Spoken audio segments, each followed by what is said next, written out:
Sevgili seyircilerimiz, kadın liderlerin gelişiminde doğru bildiğimiz yanlışlar ve yukarı çıkış yolları konusunu ele almak üzere global liderlik ve takım koçu, konuşmacı ve yazar Duygu Alptekin Gursu bu oturumumuzda bizlerle birlikte olacak.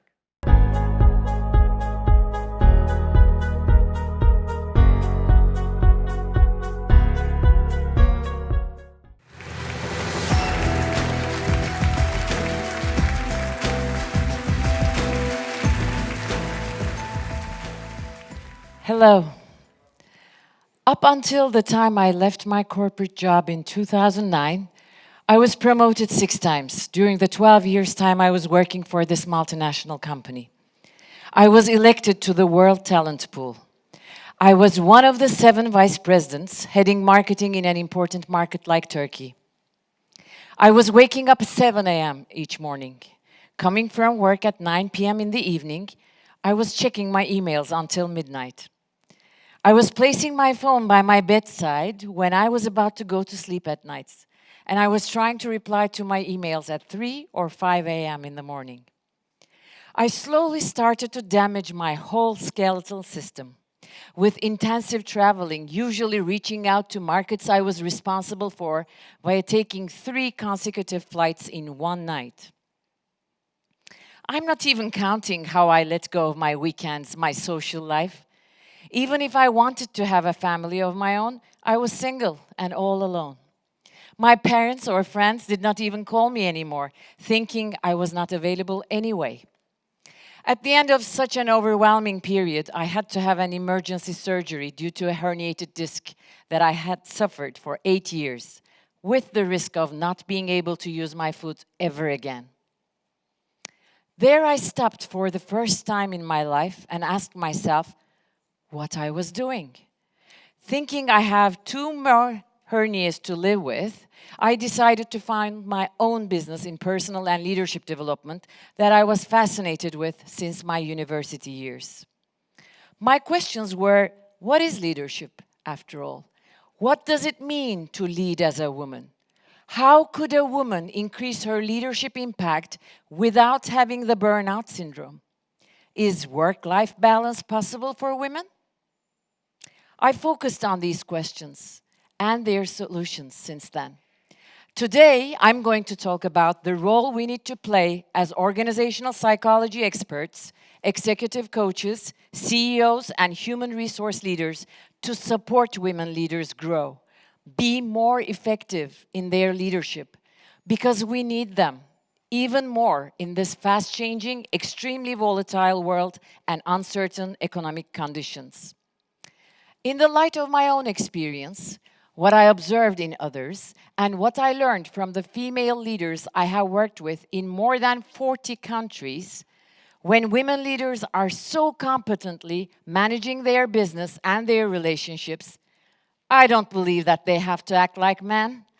I don't believe women leaders need to work more than men to prove themselves. I don't want women leaders to give up from the leadership roles due to the price they believe they should pay. You're not assertive or tough enough. You don't have sufficient network within and outside the company. I don't want them to hear these and feel inadequate, not self-confident or deficient, because they keep being measured with male leadership skills. First of all, my purpose is to light the way for these female leaders, help them build more confidence, find out what they really want and why. Secondly, I want to create awareness and help organizations build an action plan so that they can do a great job in women leadership development. Female leadership is essential for the world, society, and corporations. It's extremely important for the world's present and future that women have an equal and active participation in all decisions affecting the world. That's why women should be supported both individually and organizationally. For that, I repeat, we have responsibility as organizational psychology experts, coaches, companies, NGOs, and the public. Women are women everywhere. They're managing home and children, taking care of themselves and their spouses, organizing family and social life, while fulfilling their job requirements. They can manage different priorities with equal effort and common sense, irrespective from cultural differences. Women hold a different view than men in believing that they can go up the organizational ladder. Research shows that while women do not apply to a position until they are 100% ready, this rate is 60% for men. It's important where women leaders are in their life cycle, taking care of elderly in the family and their small children, because it directly impacts their leadership in the corporate life, their approach to taking leadership positions. When they want to get a promotion or progress in their career, they don't always get support from the direct managers, supervisors, and mostly face such assumptions like they don't want the next leadership position. For career opportunities, responsibility increase, or mobility, they usually cannot get support from spouse, family, and social circle. They're usually faced with the question, so how will you manage home? It's probably not a coincidence that this is similar in North America or Turkey, Israel, Singapore, Poland, or South Africa. The situations I mentioned are not only examples from Turkey, but also from these developed countries as well. I need to confess that none of these issues have been an agenda item in our coaching work while working with male leaders. So why is women leadership important? First reason is economy. According to 19 years of longitudinal research at Pepperdine University in US, companies with best record to promoting women to high positions outperformed their competition by 41 to 116%. Second, innovation. According to another research conducted by Boston Consulting Group in 2021, companies with equal female representation in leadership reported a significant increase in innovation, which resulted 45% market share growth versus 26% in those which did not. Third, political management. The high performance of women leaders in managing the COVID-19 pandemic is another interesting example. In 15 countries with a woman leader as president or prime minister, such as Finland, Germany, New Zealand, and Taiwan, the death rate due to COVID-19 and the rate of COVID-19 spread are seriously lower than world average. The death rate was from 0.5 to 3.5 in these markets, and global average is 6.6. The economy and education not being interrupted in this unprecedented times in these countries says something about the crisis management skills of women leaders. Fourth, culture. According to the 2020 Forbes article, companies who have equal number of females in leadership positions with male representatives have a positive effect on the company culture in terms of diversity, inclusion, and many other items. Fifth, last but not least, transformational leadership. We clearly see that in this age we're living, where all technological, economic, social, and psychological changes are happening at an immense rate, we are prone to more transformation than transaction. We will need more of the natural skills of women leaders with the transformational leadership style. By that, I mean the transformational leadership style is about determining the vision with the employees, taking into account the development needs of the employees. This style contains a leadership style that transforms the organization beyond achievements and through a culture of coaching and feedback. On the other hand, transactional leadership is defined displaying traditional masculine leadership style in which these types of leaders manage expectations, provide rewards based on performance, includes an approach where the focus is on problems that need to be solved, and organizational goals are highly kept in the forefront. Of course, I'm not saying one is superior to the other, but what I'm saying and emphasizing is we need the power of both, integrated. Let's look at the situation in the world and Turkey. As we look at women ratio in the total population, the women employment rate, and women representation in leadership positions in organizations, we can see the paradox, the need, and the present situation. Worldwide, women are half of the total population, but they're represented 39% in the workforce and only 12% at board level. While the female ratio in the board of directors reached 30% for the first time this year in S&P 500 companies, there's a long way to reach female-male equal representation. In general, the ratio of women in the board of directors is 22% in the US, whereas in France and Switzerland, it's 42 and 36 respectively. But there's a quota implementation to make this happen in Europe. In Turkey, women representation is almost 16%, but we need to keep in mind 43% of these women are family members sitting in the board of directors. Authorities say that if nothing is done, we will have to wait for 136 years to 225 years to have equal representation of genders in different areas of life. Okay, then what is it that is getting in the way? The glass ceiling?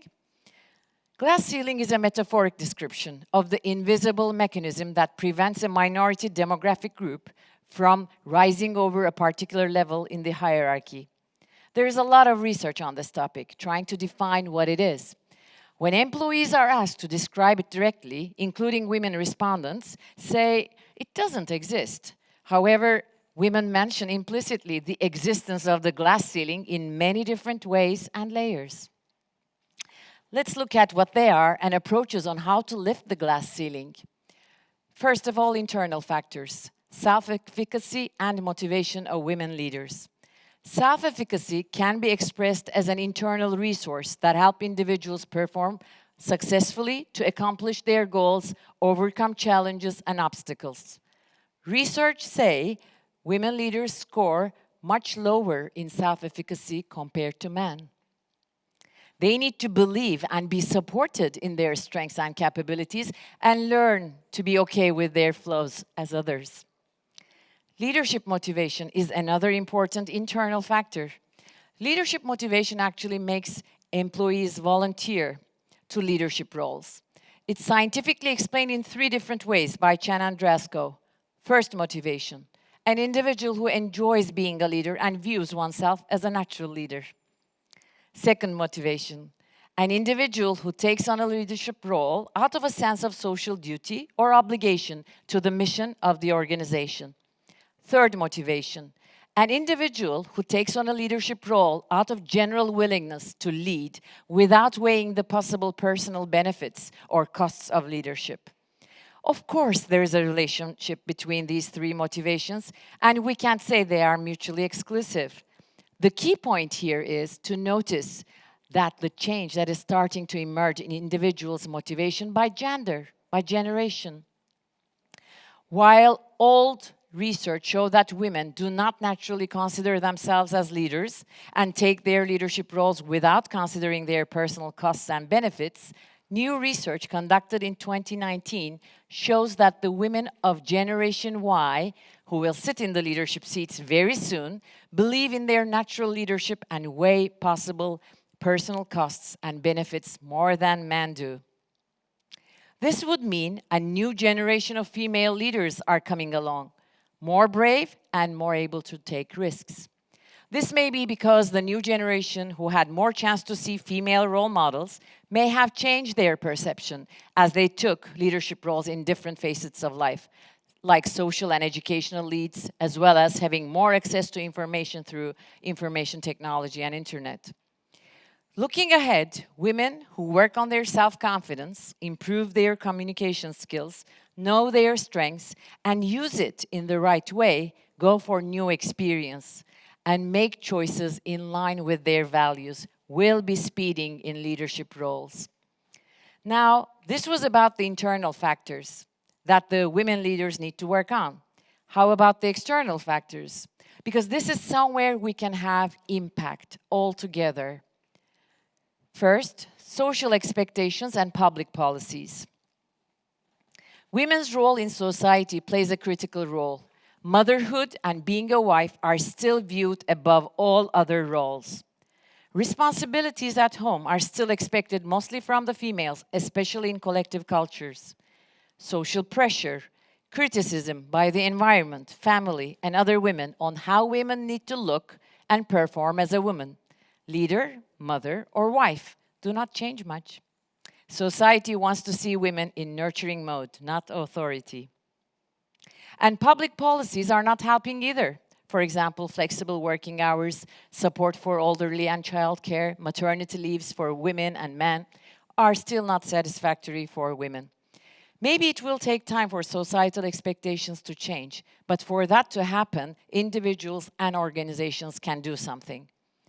Let's talk a bit about organizational support, where you as leaders of today come into the picture.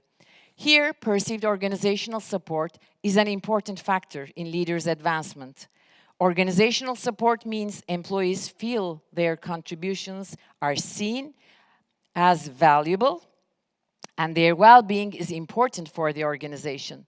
The parameters showing this are have career opportunities, fair assessment of one's capability and performance, supervisors' support, availability of organizational reward systems, and finally, suitability or rather flexibility of job conditions. How to increase women's perceived organizational support is worth the consideration, given their needs, perceptions, and societal expectations. Let's now look at where organizations are today about women leadership development practices. Women are represented very low in leadership roles, and we talked about that. And diversity is not a priority in many companies. There is not much information and communication about the subject. Women are not represented in leadership positions, except HR. Most companies do not have female-specific programs, precisely 68%. No policy and support for child elderly care they are kept responsible for. One-time initiatives are usually taken, not much continuous effort for female leadership development. Management education is one, that's the most popular, followed by special projects or entrepreneurship education. 56% of institutions do not follow and measure female leadership development. However, research shows that women do not perform any different from men in terms of leadership effectiveness. On the contrary, women have more transformational leadership skills than men do. And this is a real advantage in today's VUCA world. What can you do as organizations then? Review the leadership skill sets first and add female leadership skills into them. Conduct cultural studies and cultural dialogues. They should include men, not only women. Instead of general programs designed according to the masculine leadership traits, trainings should focus on the needs of women leaders. Revisit recruitment standards, promotion practice, and succession planning policies. Provide individual coaching that make one-to-one work possible. Provide group coaching that help leaders to take strength from each other. Arrange mentoring systems where women meet with role models, share experience and friendship.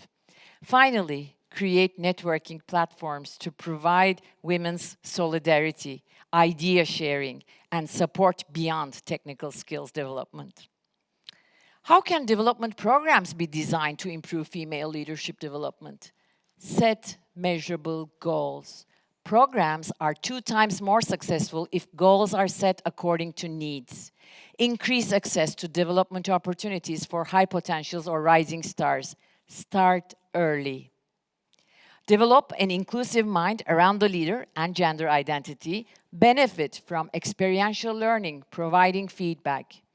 Expand relationship networks, build a community, female and man, not just with one person.